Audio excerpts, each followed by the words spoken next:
The top story at this hour, the government of the Indian capital of New Delhi will implement the odd-even scheme for vehicles from today. This is the third time that the scheme, which is aimed at keeping a check on vehicular pollution in New Delhi, is being implemented. The formula was implemented in the years 2017 and 2016. Under this scheme, vehicles from license plates ending in an odd number and even number are allowed to ply on alternate days. The restrictions will also apply to the vehicles with registration numbers of other states. Two-wheelers and electric vehicles have also been exempted from this restriction, but not those running on compressed natural gas. Vehicles being used for medical emergencies and those carrying school children in uniform will be exempted under the scheme. Vehicles with VIPs, only women, children aged between up to 12 years old, and vehicles occupied by physically disabled persons will also be exempted. A scheme will end on November 15 and is likely to be extended if pollution levels continue to remain in the severe category. However, the scheme will not be implemented on November 10th. India's national capital is grabbing international attention for its air quality, but a smog of complacency has pervaded the Indian authorities over this silent public health emergency. Let's first put the facts out. Delhi is in fact gasping for air once again, and the city has turned into a gas chamber. For the first time this season, the air quality index docked as high as 625.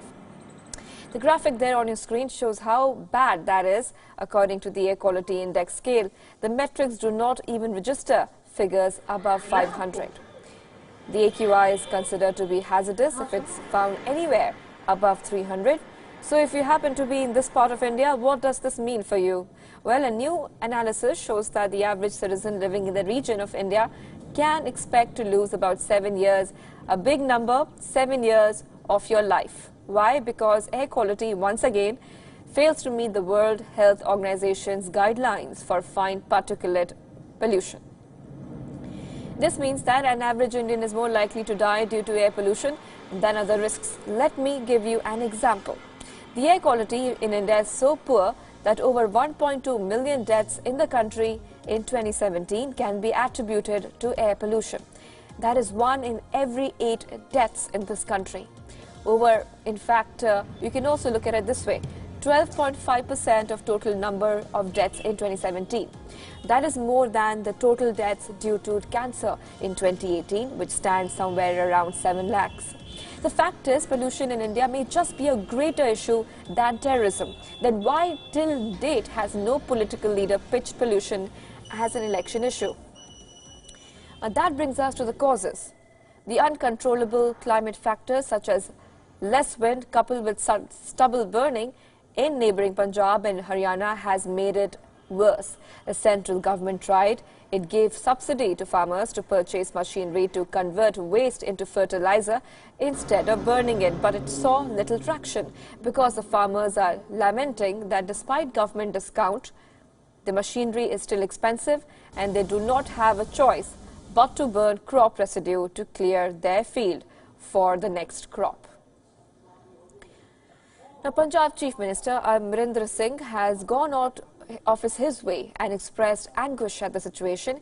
He's written to the Prime Minister underlining the need to rise above political affiliations and regional considerations. The Punjab government has initiated action against almost 3,000 farmers so far. This is after 20,000 cases of stubble burning were reported till the 1st of November. The Delhi government, for its part, has declared a public health emergency. It has banned all construction activity until November 5th, and the centre has deployed 300 teams across Delhi to reduce air pollution, keeping a close watch on polluting units and burning of wastes beside the construction activities. Now, these decisions were taken at a meeting chaired principal advisor to the Prime Minister. Surprisingly, no senior government functionary attended this meeting. The Minister of Environment was not present in the meeting. Now, let me show you a tweet that he put out earlier. It reads, and I am quoting here, "Start your day with music." Below is the link to a scintillating composition, Swagatam.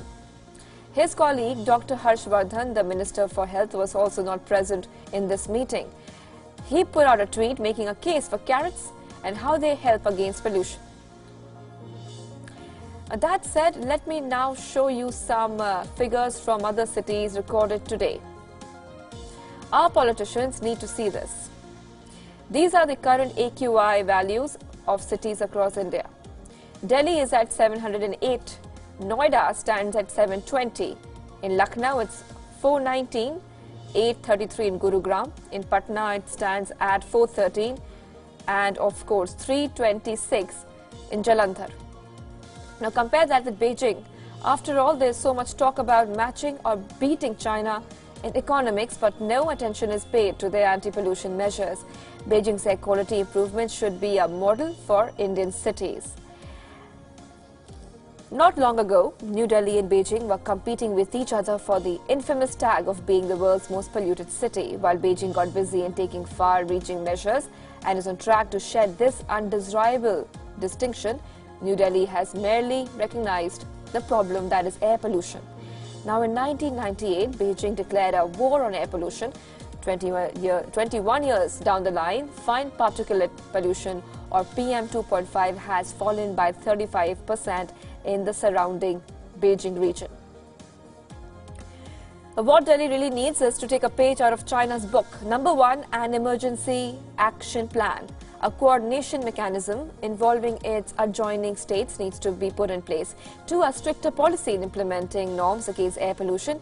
And lastly, the time-bound targets for reducing pollution levels, because winter is approaching and the current state is only a reminder of the days to come. That brings me to a series of burning questions. Delhi is literally the heart of the country, the political center of India.